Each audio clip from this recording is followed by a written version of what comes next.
دنیا جہاں میں حاجی صاحب کے ساتھ ہم پھرے 150 سے زیادہ ملکوں میں، کہیں کسی جگہ کسی ایئرپورٹ پہ 1 منٹ سے زیادہ وقت نہیں لگتا تھا ہمیں گزرنے میں. وہی پگڑی، وہی لباس، ہر جگہ ایئرپورٹ پہ ہم سے پوچھتے تھے کچھ لوگ آ کے کہ یہ سفید کپڑے تم لوگوں نے کیوں پہنے ہوئے؟ میں نے کہا کیوں، تمہیں کیا لگتا ہے؟ کہتا بس ہم سب کا دل تمہاری طرف کھنچ رہا ہے. یہ گرو کون ہے؟ یہ بڑے، ہمیں ان کا پاؤں چھونے دو. کوئی کہتا ہمیں ان کا ہاتھ چومنے دو، کوئی کہتا ایک تصویر لینے دو. سنت میں یہ کشش ہے، یہ سنت کی جاذبیت ہے، سنت والی زندگی. ہمارے ایک صاحب اپنے 2 ملازم کے ساتھ ایک ملک میں گئے، وہاں اس ملک میں بڑی تلاشی لیا جاتا تھا ایئرپورٹوں پہ. تو وہ 2 ملازم جو ہے وہ اس ملک کے لباس پہن کر اور بار بار اپنے مالک سے کہیں کہ صاحب آپ بھی اگر ہماری طرح لباس پہن لیتے تو اچھا ہوتا، آپ کی وجہ سے ہمیں وہاں تاخیر ہو جائے گی. وہ مالک جو ہے شلوار کرتا اور ٹوپی، داڑھی بھی اس کی پوری تھی. وہ کہے یار اللہ مالک ہے، کوئی بات نہیں. یہاں سے جاتے ہوئے اس نے حاجی صاحب سے کچھ دعائیں وغیرہ پوچھ لی تھی. حاجی صاحب نے دعائیں بتلا دی تھی کہ یہ دعا پڑھتے رہنا. وہ اپنا دعائیں پڑھتا گیا. کہتا ہے جب وہاں ہم پہنچے، وہ ہر تھوڑی دیر بعد آ کے کہیں کہ صاحب آپ اگر لباس بدل لیتے، ہمارا والا ہمارے پاس ہے، ایک سوٹ پہن لیں. وہ کہتے نہیں یار اللہ مالک ہے، اللہ مالک، اللہ مالک. کہتے وہاں پہنچ گئے.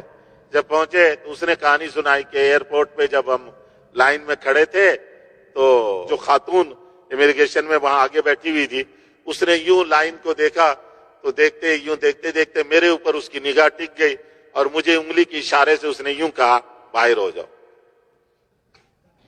باہر ہو جاؤ. تو اب وہ جو میرے دونوں ساتھی تھے سوٹ والے، وہ ان کے مینیجر تھے اور ان کے پاس نیشنلٹی بھی کسی اور ملک کی تھی، پاکستانی نہیں تھی. اس کے پاس تو پاکستانی. کہنے لگا کہ وہ دونوں بڑے پریشان ہو گئے کہ وہ صاحب کو تو اب لے گئے، پتہ نہیں اب کتنا اوور کریں گے. کہتے مجھے اس نے بلایا اور بلا کر جو ہے آگے اشارہ کیا آگے آ جاؤ. میں سیدھے سارے لائن کو کراس کر کے آگے گیا. اس نے کہا پاسپورٹ لاؤ. میرا پاسپورٹ دیکھا، مجھے دیکھا اور میرے پاسپورٹ پہ فوراً اسٹیمپ لگایا. کہتے جاؤ تم. میں وہاں سے گیا باہر، اپنا سامان جہاں بیگ تھا بیگ لے کر میں 2 منٹ میں باہر آ گیا. اور وہ میرے ساتھی سمجھ رہے ہیں مجھے کہیں لے گئے شاید. انہوں نے دیکھا میرا پاسپورٹ کہ ایک آدمی کے ساتھ مجھے بھیج دیا انہوں نے، تو مجھے تو بھیجا انہوں نے سامان کے پاس. میں سامان لے کر باہر آ گیا. پھر مجھے خیال آیا کہ باہر میں ان کا انتظار کروں تو یہ اچھا نہیں ہے. ہوٹل میں جانا ہے تو ہوٹل ان کو بھی پتا، وہ آ جائیں گے. میں اپنا ہوٹل پہنچ گا. وہ گھنٹوں بعد آئے اور آ کر سر ان کے جھکے ہوئے، کیونکہ ان کا تو سارے کپڑے شپڑے اتور کے انہوں نے پوری اچھی طرح جیسا وہ لیتے تھے وہ اس طرح انہوں نے ان کی تلاشی لی، مشینوں میں گزارا، پتہ نہیں کیا کچھ کیا ان کو. تو میں نے اسے کہا، میں نے کہا یہ تیرا کمال نہیں ہے. وہ مجھے کہانی سنا رہا تھا کہ یہ ہوا اور وہ شرمندہ.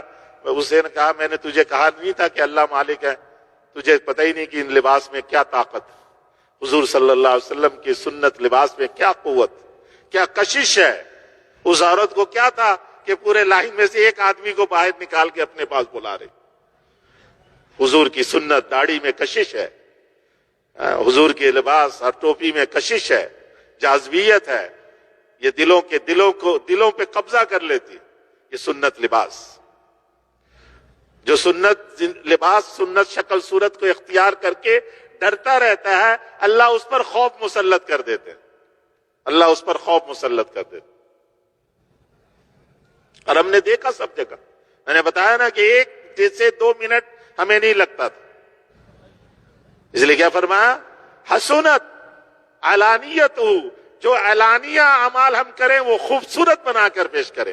ایسا خوبصورت بنائے کہ لوگوں کے دل کھنچے اس کی طرف، اس کی خوبصورتی میں لوگوں کے دل کھنچیں گے، اس کی طرف آگے بڑھیں گے. واستقامت طریقتہ، اور راستہ سیدھا اختیار کریں.